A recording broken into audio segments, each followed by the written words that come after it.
Salut à toutes et à tous, j'espère que vous tenez bon. Alors, tenez-vous bien. Le 3 février dernier, le ministère des Affaires étrangères algérien a sonné le rassemblement. Et pas pour une simple pause café. Non, on parle ici d'une convocation sérieuse. 43 consuls et consuls généraux, dispersés aux 4 coins du globe, ont été rapatriés expressément à Alger. Objectif? Une grande messe diplomatique. Une sorte de symposium maison où il s'agissait de réajuster les violons du dispositif consulaire. Pourquoi? Parce que le président Abdi Tebboune, dans une envolée bien sentie, a décidé d'offrir une seconde chance aux sans-papiers algériens de l'étranger. Oui, vous avez bien entendu. Retour au bercail sans crainte, même si votre casier flirte avec des accusations d'opinion ou d'ordre public. Autrement dit, de nature politique. Le message est clair. Rentrez chez vous, on vous en voudra pas. Sur le papier, du moins. Bon, reprenons depuis le début, parce que là, c'est pas une réunion de quartier qu'on a eue, mais bien un déploiement diplomatique de haut vol. Sur les 43 consuls mobilisés pour cette grand-messe à Alger, la moitié, oui, presque 50%, venaient de France. Normal, me direz-vous, l'Hexagone, c'est un peu le fief consulaire de l'Algérie. 20 consulats rien qu'en territoire français, c'est pas rien. En Espagne aussi, ça envoie du monde. Mais franchement, niveau densité, personne ne rivalise avec Paris et sa bande. Faut dire que certains pays n'ont même pas droit à une antenne consulaire, juste une ambassade et encore, quand ils ont de la chance. Et alors, attention. Lors de cette grande réunion de familles diplomatiques au ministère, c'est carrément le Premier ministre qui s'est déplacé pour donner le ton. Avec ses plus beaux mots, il a salué l'appel du président Abdi Tebboune, ce dernier tendant la main, du moins officiellement, aux jeunes Algériens en galère à l'étranger. « Revenez, mes enfants », tel est le message. Et ce discours serait, selon les organisateurs de ce conclave consulaire, une preuve éclatante de la volonté présidentielle de protéger les siens, même à des milliers de kilomètres. D'ailleurs, toujours selon le Premier ministre, qu'on citera religieusement, les consuls doivent se transformer en boucliers humains pour les ressortissants à l'étranger. Et mieux encore, les motiver à prendre part à la renaissance nationale. Rien que ça. D'après le premier ministre, qui, rappelons-le, ne manque jamais une occasion de brosser les grandes lignes avec emphase, l'appel récent d'Abdi Tebboune aux jeunes Algériens en détresse à l'étranger n'est pas une simple déclaration de bonne volonté. Non. Il faudrait, selon lui, que chaque chef de poste consulaire se retrousse les manches et s'active pour que tout cela ne reste pas lettre morte. On parle ici de plein engagement de l'État pour choyer nos concitoyens expatriés, les entourer, les écouter, bref, leur faire sentir qu'ils comptent. Et dans la foulée, notre premier ministre a soufflé une idée lumineuse. Faire de nos consulats des moteurs de croissance. Rien que ça. En gros, on veut que ces administrations deviennent des vitrines du nouveau climat des affaires en Algérie, éclairées par de récentes réformes économiques qu'on nous présente évidemment comme révolutionnaires. Alors là, franchement, sur le papier, c'est magnifique. On ne peut qu'applaudir. C'est propre, c'est ambitieux, c'est digne. Et on l'a toujours dit, il est grand temps de moderniser notre machine diplomatique, de la rendre dynamique, proactive. Si les consulats pouvaient devenir des ponts solides entre l'Algérie et sa diaspora, des lieux d'accueil, de soutien, de connexion avec les investisseurs, ce serait une vraie avancée. On rêve de services consulaires capables de garantir les droits civils, sociaux, juridiques des Algériens à l'étranger. Tout ce que raconte le premier ministre, en vérité, ça sonne noble. Et sur le principe, on valide à 100%. Et c'est là que le décor s'effondre. Parce qu'entre les beaux discours mis en vitrine et ce qui se passe réellement dans les coulisses, il y a un monde. On peut répéter à l'envi que l'État veut régulariser ses enfants expatriés, que l'appel du président est un geste d'ouverture, mais en pratique, tout cela se heurte à un mur, celui de la politique politicienne. Oui, cette régularisation prétendument universelle se transforme vite en parcours d'obstacles, version politique. Et le plus ironique, c'est que les consulats censés être de simples extensions administratives deviennent, dans les faits, des zones grises, trempées dans des logiques de pouvoir. À la base, un consulat, c'est là pour traiter vos papiers, pas vos opinions. Ce n'est ni un bureau d'idéologie, ni une succursale du régime. Il devrait répondre aux besoins de tous les citoyens algériens, sans exception, peu importe leurs différends avec le pouvoir. Mais voilà, la neutralité qu'on exige de l'administration reste souvent théorique. Car quand vous êtes un Algérien, établi à l'étranger ou non, vos droits devraient être inaltérables. Que vous soyez en bons termes ou en froid glacial avec les autorités, cela ne devrait rien changer. Or aujourd'hui, si vous avez exprimé une pensée qui déplaît ou fréquenté les mauvaises personnes, vos démarches consulaires peuvent vite virer au cauchemar. Et ça, c'est tout simplement inacceptable. Ces dernières années, une triste vérité s'est imposée avec éclat. Le passeport algérien, censé être un simple document d'identité et de voyage, s'est transformé en véritable arme politique. Ce n'est plus un bout de papier neutre, c'est devenu une laisse, une méthode de contrôle, un levier de punition. On l'octroie ou on le confisque selon l'humeur du régime, surtout quand il s'agit des familles des voix trop bruyantes, trop critiques, trop indépendantes. Et là, on ne parle pas d'hypothèses, mais de faits concrets, de cas réels, documentés, multiples. Prenons un exemple parlant, un parmi tant d'autres. La famille Ben Nassar. Ce nom, tout militaire algérien le connaît. Le patriarche, le général Habib Nassar, était l'un des architectes de la justice militaire des années 1990 à 2000. Patron respecté, figure centrale du système judiciaire militaire, actif à Oran, Alger, Constantine. Jusqu'à sa mort en service suite à un accident. Un homme du système, du sérail. Et pourtant, ses enfants paient aujourd'hui le prix fort. 2 de ses fils, B. Nassar et Nasser Ben Nassar, ont été enfermés à la prison militaire de Blida, accusés d'avoir trempé dans une affaire de complot contre l'État. Une affaire plus politique que judiciaire, construite sur du sable, selon plusieurs sources. En réalité, elle semble n'être qu'un chapitre de plus dans une guerre de clans qui ronge le régime Tebboune de l'intérieur. Entre factions rivales, entre anciens alliés devenus ennemis, les proches de Balambam, ceux de l'ex-chef de la police Ferenbik et le cercle de Saïd Chengria. Mais ce n'est même pas ce scandale qui nous intéresse ici. Non.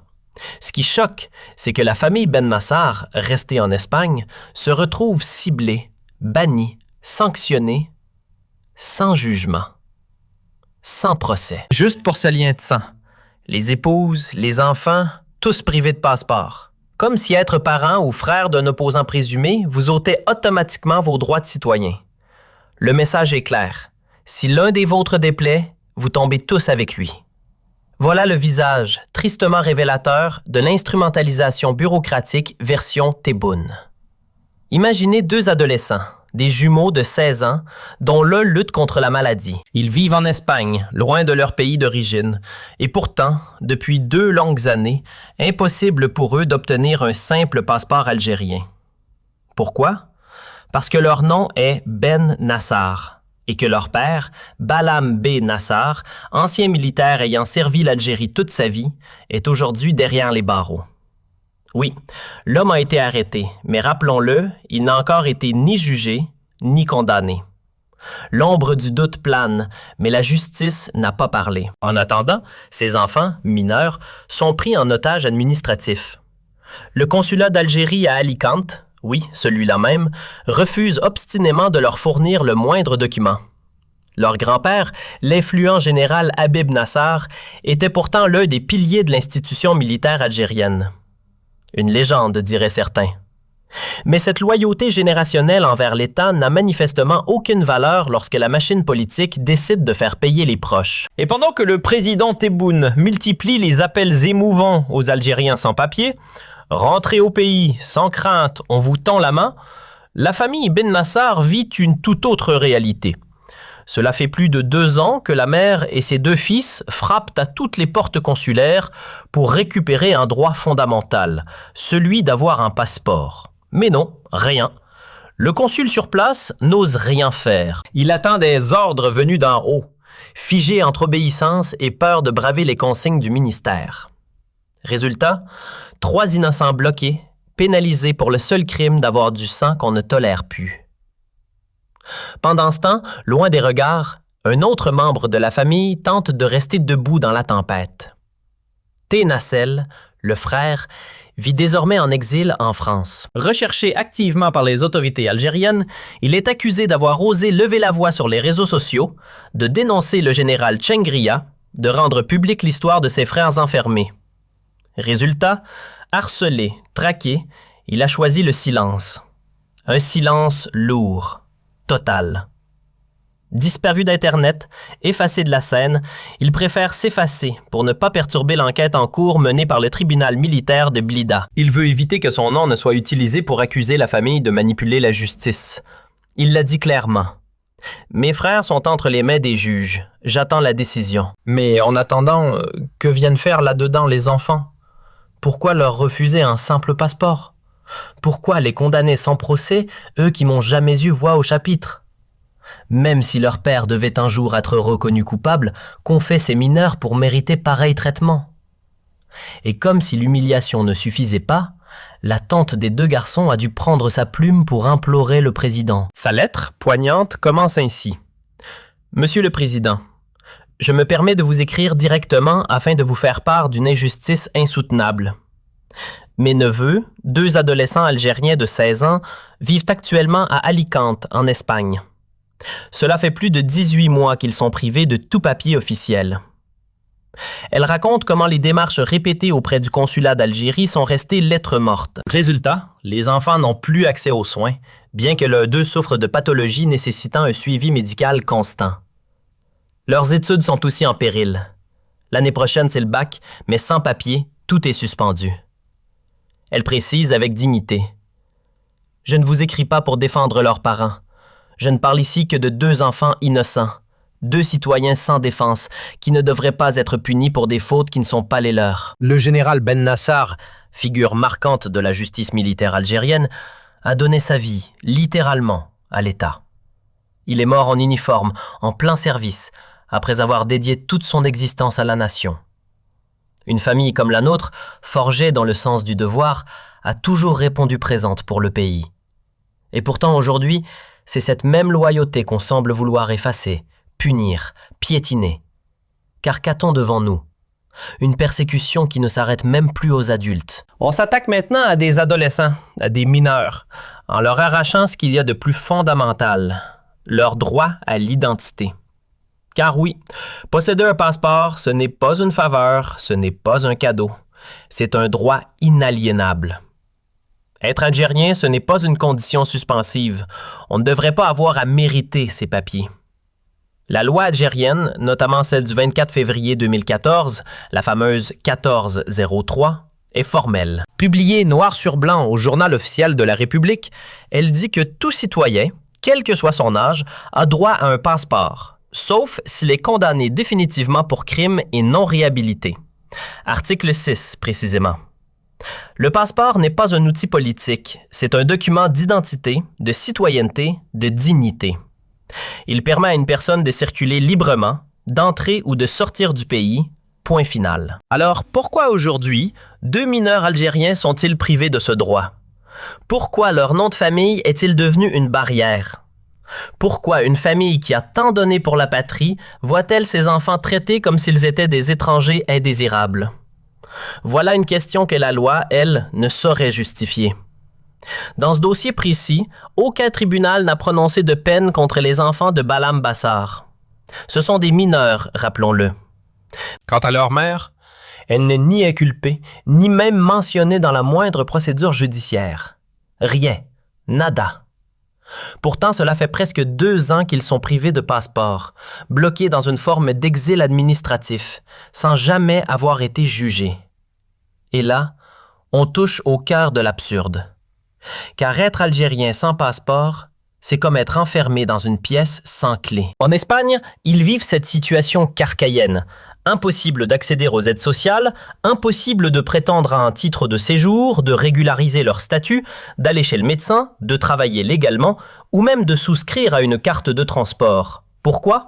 Parce qu'on leur refuse un simple document d'identité. Pendant ce temps, l'Espagne lance une vaste campagne pour régulariser un demi-million de sans-papiers. Et eux, qui ont tout sauf le bon passeport, restent à la porte. 2 enfants enfermés dans l'ombre d'un nom de famille. Et ce qui rend le tableau encore plus grotesque, c'est que dans le même temps, le gouvernement algérien organise une grande messe avec 43 chefs de poste consulaires.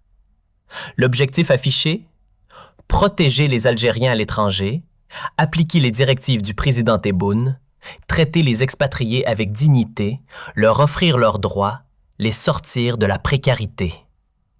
Ah oui? Alors regardons ce cas-là, ce dossier-là. Il illustre parfaitement cette hypocrisie à géométrie variable. Si vous êtes dans les bonnes grâces du régime, la loi vous sourit. Mais si vous êtes dans son viseur, alors vous et toute votre famille, y compris vos enfants, payez l'addition, en silence et sans passeport. Franchement, si ce n'est pas de la lâcheté, alors qu'est-ce que c'est? Parce qu'il ne s'agit pas seulement des enfants de la famille Bassa. Ce cas n'est que la partie émergée de l'iceberg. Prenez Habib Chentouf, par exemple. Un autre ancien haut gradé, ex-commandant de la première région militaire, qui a dû fuir l'Algérie en pleine tourmente politique après 2019. Destination? L'Espagne. Il y est resté, avec 3 de ses enfants, pensant y trouver un semblant de répit. Mais devinez quoi? En 2021, rebelote. Son fils Nidal devient papa, et naturellement, il cherche à faire établir un passeport algérien pour son nouveau-né, qui est, rappelons-le, algérien de plein droit. Il se rend donc au consulat algérien de Lampes. Résultat, refus catégorique. Pourquoi? Mystère d'État. Mais quand le consul de l'époque, un certain B. Nassar, décide malgré tout de respecter la loi et de délivrer le passeport, il le paie cher. Menaces, intimidations, sanctions, voilà le prix de l'intégrité. Et ce ne sont pas des cas isolés. Des histoires comme celle de Chentouf ou des Bassa, il en existe des dizaines. La seule différence, c'est que la plupart de ces familles préfèrent se taire. Soit par peur, soit par épuisement, soit parce qu'elles ne peuvent tout simplement pas affronter la machine de propagande d'un État qui punit par procuration. Punir les enfants pour faire taire les pères. Et ce n'est pas moi qui le dis. France 2 l'a mis noir sur blanc. Dans un numéro de complément d'enquête diffusé fin janvier, un documentaire glaçant est venu lever le voile. On y découvre une stratégie bien huilée de pression consulaire à l'encontre des voix dissidentes algériennes, même hors des frontières. Parce que la répression aujourd'hui, elle ne s'arrête plus à Alger. Elle a des bras longs, très longs, jusqu'à Paris, Madrid, Bruxelles. Aujourd'hui, c'est très simple. Si vous êtes un militant kabyle, un ancien du Irak, un journaliste qui fait son travail ou une figure politique qui ose dire non au régime, bonne chance pour renouveler votre passeport. Rendez-vous au consulat? Vous serez reçu avec une porte fermée. J'en connais des tas. Des militants de l'ombre, des figures connues, des personnalités publiques, tous logés à la même enseigne. Et ce n'est pas tout. Leurs familles aussi trinquent. Leurs enfants, leurs frères, leurs sœurs, punis par extension, par filiation. Pourquoi? Parce qu'ils ont osé penser autrement que Tebboune. C'est aussi absurde que réel. Et moi alors? J'ai un problème avec Abdid, oui, mais ça ne veut pas dire que j'en ai un avec l'Algérie. Critiquer un président, ce n'est pas blasphémer contre une religion. L'Algérie n'est pas une divinité, et Abdid encore moins un prophète. Mais non, si tu dis ça haut et fort, tu deviens un ennemi de l'État. Résultat, plus de passeport, fiché, rayé de l'existence administrative. Prenez les Kabyles, par exemple. Même ceux qui ont coupé les ponts avec le MAC, même ceux qui ont pris leur distance depuis des années, rien n'y fait. Ils restent catalogués. Et quand ils vont au consulat, on leur tend un formulaire, pas pour le passeport, mais pour signer une déclaration de soumission.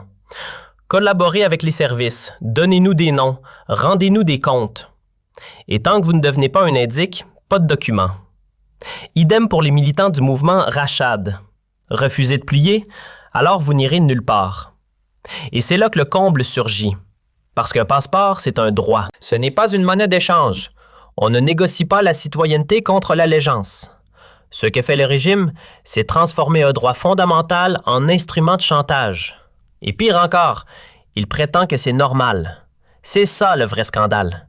C'est immoral, injustifiable et absolument inacceptable.